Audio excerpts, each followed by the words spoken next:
안녕하세요. 저는 고려대학교 산업경영공학부 박사과정에 재학 중인 김동화 학생입니다.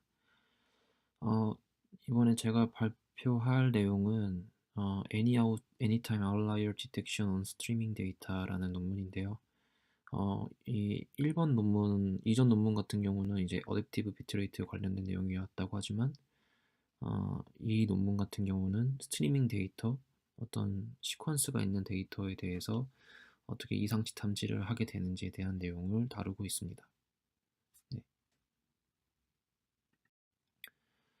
그래서 먼저 이 논문의 컨트리뷰션을 얘기하자면 컨스턴 스트림에 되게 잘 성능이 좋다고 얘기를 하고 있습니다. 이 컨스턴트 스트림이란 어떤 두 오브젝트들이 도착하는 시간의 간격이 고정되어 있다고 가정을 하게 되는데요. 뭐 어떤 비트 전송 간격이 일정할 때 이 알고리즘이 굉장히 잘 작동한다라고 생각을 하시면 될 것 같습니다. 그러면 여기 일반적인 어떤 비트 전송 관련된 문제들을 도입부에 하게 되고요. 버스트 어커스라는 내용은 에러 비트 간의 올바른 비트 수가 어떤 일정치 이하로 되었을 경우 이런 거를 빠르게 이제 예측을 해야 되는데 이런 거를 분석할 시간이 거의 없는 어떤 문제라고 정의를 하고 있고요.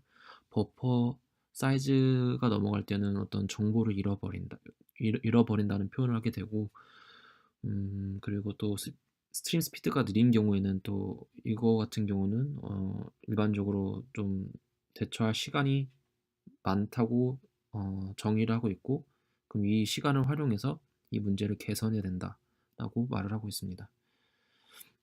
네, 그래서 오른쪽 그림을 보시면은 오른쪽 그림에서 어, 그 결과적으로 아웃라이어 스코어를 각 비트 t 시점의 비트 수마다 계산을 하게 되는데 그 아웃라이어 스코어에 대한 결과를 솔팅한 그림을 보여드리 파란 선이 이제 그런 그림을 나타내고 있고요.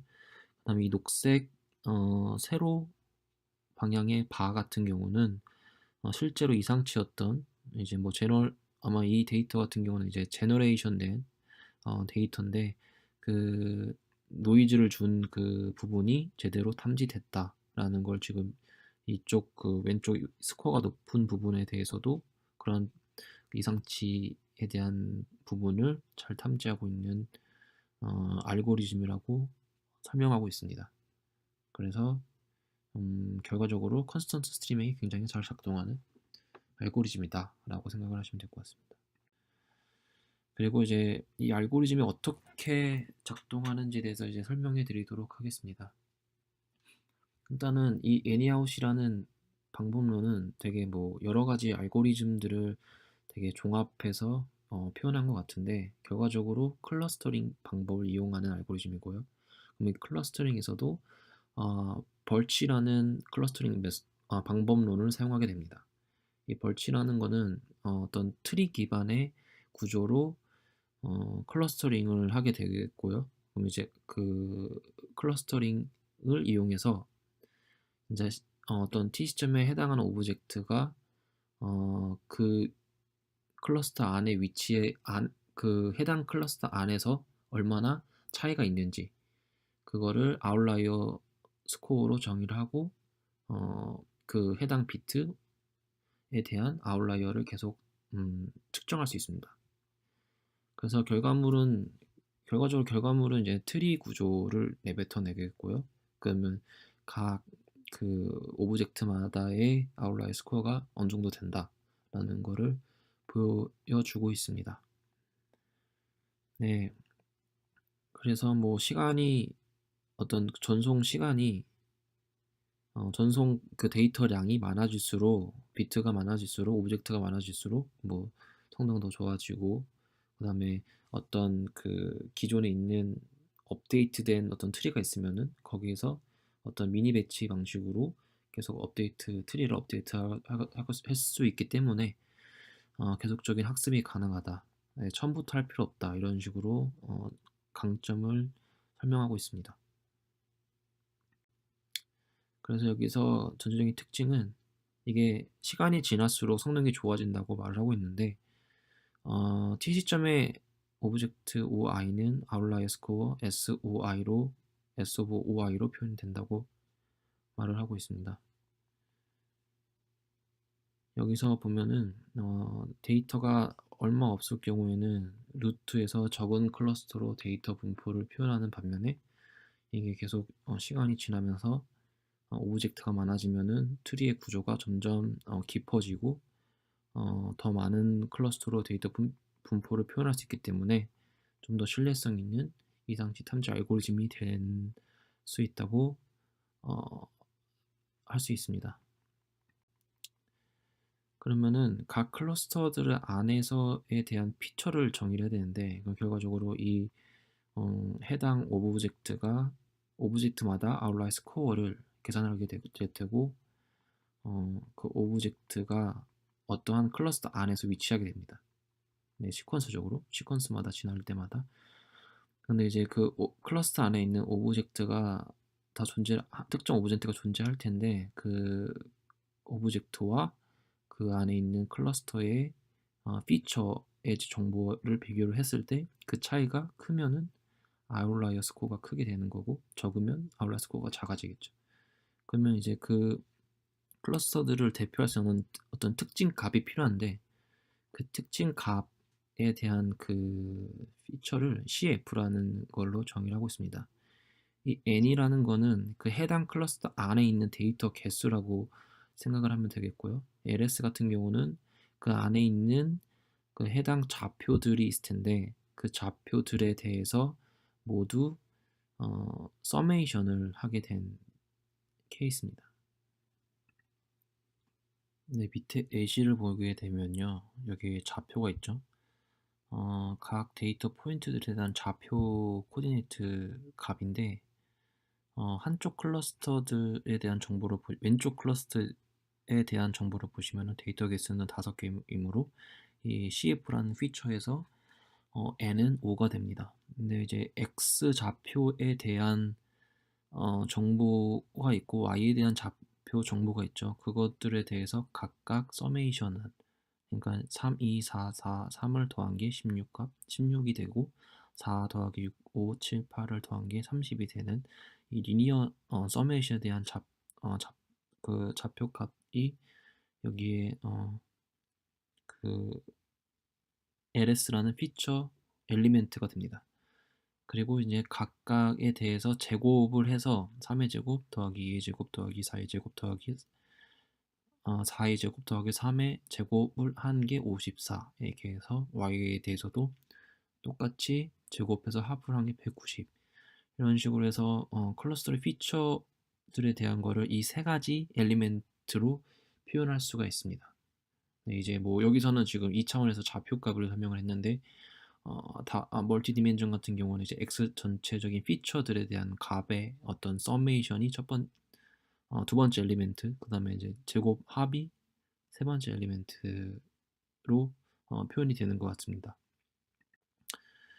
그래서 결과적으로 이 트리 이니셜라이제이션 같은 경우는 이 B 플러스 트리와 유사한 탑다운 어프로치로 이제 트리 구조를 만들게 되고요. 결국 뭐 B 플러스 트리를 예시를 보자면은 이제 시퀀스별로 이제 각각 어, 크기 순서대로 이제 정렬이 되는데, 네, 여기서 만약에 이니셜 포인트 부분을 보시면은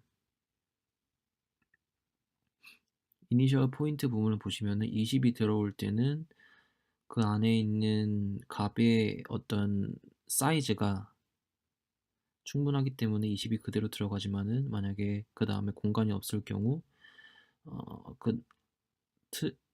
그 오버플로우 되는 부분에 2배 되는 부분의 그 버킷에다가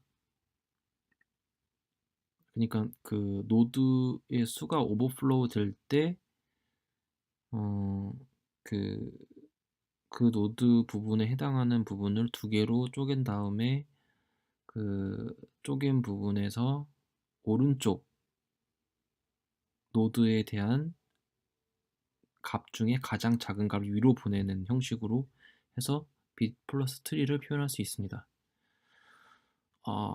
이렇게 표현이 될 때 여기서는 이제 크기 순서대로라고 지금 정렬이 되고 있는데, 여기서는 이제 저희가 아웃라이어 스코어를 계산하기 때문에 가장 가까운 클러스터의 할당이 되게 됩니다. 네, 비트가 전송이 되면은 시퀀스별로 비트들이 발생하게 될 거고, 발생할 때마다 트리 구조를 표현하게 됩니다. 그러면 그 표현이 되면서 해당 오브젝트가 들어오면은 그거와 가장 가까운 클러스터에 할당이 돼서 어떤 트리 구조가 이제 탑다운으로 전개가 됩니다. 그래서 오브젝트 OI와 가장 가까운 클러스터 피처와의 차이를 아웃라이어 스코어라고 정의를 하고 있고요.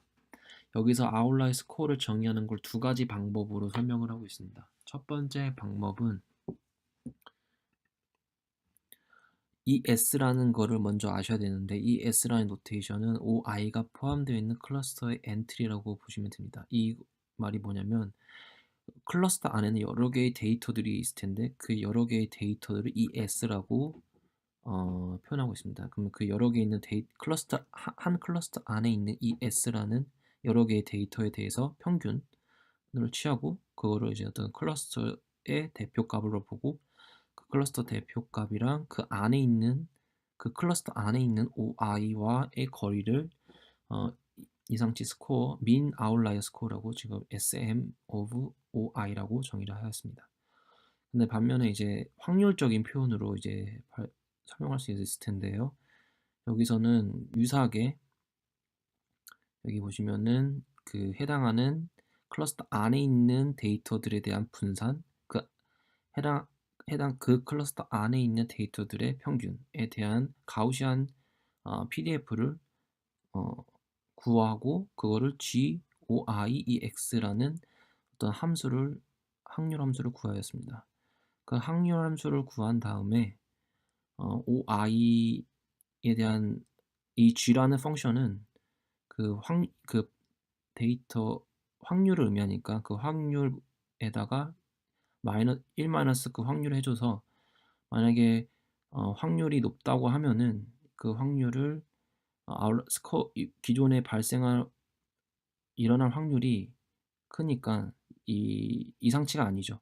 그래서 이 반대 개념으로 해서 1-G라는 표현으로 ST of I로 표현을 하였습니다. 그리고 이제 전반적으로 이해를 돕기 위해서 다시 한번 이제 이 트리 구조를 가져왔는데요. 이 브랜칭 팩터라는 이 어떤 그 파이썬의 사이클런이라는 이 벌치 클러스터링 메서드라는 패키지 함수가 있기 때문에 그거에 대해서 그대로 가져왔고요. 그 하이퍼 파라미터를 그대로 가져왔고요. 그 벌치 클러스터링에 대한 하이퍼 파라미터 브랜칭 팩터라는 게 있는데, 이 브랜칭 팩터는 한 클러스터 안에 있는 데이터 개수, 이전에 말했던 뭐 ES라는 그 노테이션에 대한 정의와 같죠.